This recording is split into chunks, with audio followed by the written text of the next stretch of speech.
मोनिका, ये देखिए असम की असेंबली में क्या होगा ये बता दें कि यहाँ क्या बीजेपी का पलड़ा भारी रहेगा या फिर यहाँ कांग्रेस का पलड़ा भारी रहेगा। कोशिश ये आखिरी वक्त में की गई गौरव गोगोई की तरफ से, कांग्रेस की तरफ से कि एक सेंटिमेंट को पकड़ा जाए, क्योंकि हिमंता एक मजबूत चेहरे के तौर पर असम में रहते हैं गोनिका, तो हिमंता की छवि पर डंड करने की कोशिश आखिरी वक्त में पवन खेड़ा ने की, लेकिन वही कोशिश कांग्रेस पर भारी पड़ गई, पवन खेड़ा पर भारी पड़ गई और वही सेंटिमेंट कांग्रेस के अगेंस्ट चला गया। क्या वो वोटिंग में दिखता है, क्या वोटिंग में उसका असर दिखता है, ये देखना गोनिका दिलचस्प होगा कि हिमंता अपने चेहरे पर कितना पुल कर पाते हैं और बीजेपी जीत की हैट्रिक अगर लगाती है तो कितने नंबर से लगाएगी गोनिका। तो केरलम की भी बात करेंगे। असम की 126 सीटों पर जैसे जैसे रुझान सामने आएंगे वैसे वैसे आंकड़े बदलेंगे। केरलम किसका नमस्कारम करेगा? क्या इस बार एलडीएफ को ही जिताएगा, पिनरई विजयन ही क्या फिर से सीएम बनेंगे, या फिर इस बार यूडीएफ कुछ कमाल करने वाला है? बीजेपी वहां पर लगातार कोशिश तो कर रही है, लेकिन क्या वो कोशिशें कामयाब हो पाएंगी?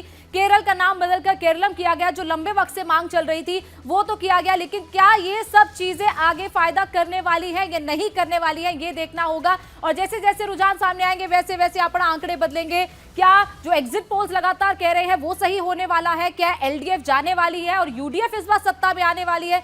तख्ता पलट क्या केरल में होने वाला है, ये देखना होगा। जैसे जैसे रुझान सामने आएंगे वैसे वैसे यहाँ पर आपको एक एक सीट का एनालिसिस केरलम की भी हम बताएंगे कि केरलम में आखिर इस बार क्या होने वाला है। पश्चिम बंगाल, असम, तमिलनाडु, पुडुचेरी, केरलम, इन सभी राज्यों में क्या होने वाला है, कहीं पर क्या तख्ता पलट होगा? खासतौर पर नजर पश्चिम बंगाल पर भी है और केरलम में किस तरीके से, ये देखिए किस वहां के जो नजारे हैं उसके साथ हम आपको दिखाएंगे कि क्या सच में केरलम में इस बार तख्ता पलट होने वाला है। अब देखिए केरलम के साथ साथ आइए तमिलनाडु की भी बात कर लेते हैं, क्योंकि इस बार तमिलनाडु का चुनाव दिलचस्प हो गया एक नए चेहरे के एंट्री के साथ। अब यहां सवाल यही है कि स्टालिन क्या एक बार फिर से सत्ता में रिपीट कर इतिहास गढ़ेंगे या एआईडीएमके जो है वो डीएमके को रोकने में कामयाब हो पाएगी? एनडीए का गठबंधन है, बीजेपी इसी में शामिल है, तो क्या यहां पर बीजेपी को कुछ उम्मीदें हैं, क्या वो पूरी हो पाएंगी? और सबसे दिलचस्प होगा टीवीके को देखना, एक्टर विजय की पार्टी को देखना। ये इस बार सबसे बड़े फैक्टर माने जा रहे हैं। ये माना जा रहा है कि एंटी इनकम्बेंसी का जो नुकसान डीएमके को हो रहा था उसका फायदा एआईएडीएमके को ना जाकर टीवीके को जा सकता है, और अगर टीवीके की सीट बढ़ेंगी तो देखना ये दिलचस्प होगा कि किसके कॉस्ट पर बढ़ती हैं। क्या ये डीएमके को नुकसान पहुंचाएंगे या एआईएडीएमके को नुकसान पहुंचाएंगे? कितने बड़े फैक्टर एक्टर विजय साबित होंगे? क्रिश्चियन वोट को खींचने में कितना कामयाब हो पाएंगे एक्टर विजय, ये देखना दिलचस्प होगा। तो यही देखना दिलचस्प होगा कि स्टालिन क्या सत्ता में रिपीट करके इतिहास रचने वाले हैं। और ये देखिए तमिलनाडु की विधानसभा भी हम आपको दिखा रहे हैं, कौन किस तरफ बैठेगा और कितनी बड़ी संख्या में कौन किधर बैठेगा, ये देखना दिलचस्प है। डीएमके के पास ज्यादा विधायकों की संख्या होगी या एआईएडीएमके के पास ज्यादा विधायकों की संख्या होगी? टीवीके का क्या होगा और अदर्स के खाते में कितना जाएगा?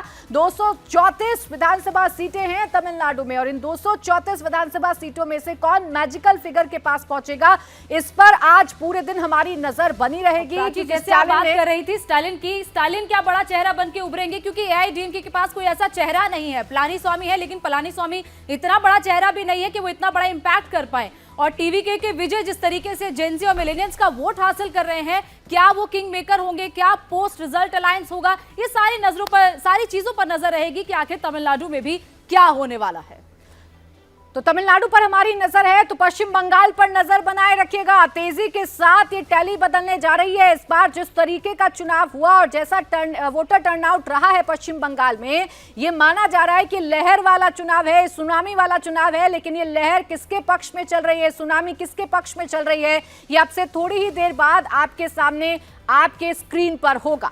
तो ममता बनर्जी को क्या वोटर इस बार जो निकला है घर से, 90% वोटर जो निकला है, क्या वो ममता बनर्जी को कुर्सी पर फिर से बिठाने के लिए है या कुर्सी से उतारने के लिए है? जो महिला वोटर निकले हैं वो आखिर क्या चाहती हैं? महिलाएं जिनको 1500 रुपया पहले से मिल रहा है, क्या वो उससे खुश होने वाली है? जब बीजेपी जो वादा कर रही है 3000 रुपए का, क्या महिलाएं उस उम्मीद में बीजेपी के पक्ष में वोट देने वाली है? महिला सुरक्षा कितना बड़ा मुद्दा होगा? एसआईआर पर कितने लोगों ने वोट किया है? इसके साथ साथ जो चुनाव में हिंसा होती है वो कितना बड़ा फैक्टर है? ये सारी चीजों पर लगातार नजर बनी हुई है। तो आप बने रहिए इंडिया टीवी के साथ। जैसे जैसे रुझान सामने आएंगे वैसे वैसे आपकी टेलीविजन स्क्रीन पर ये टैली बदलेगी।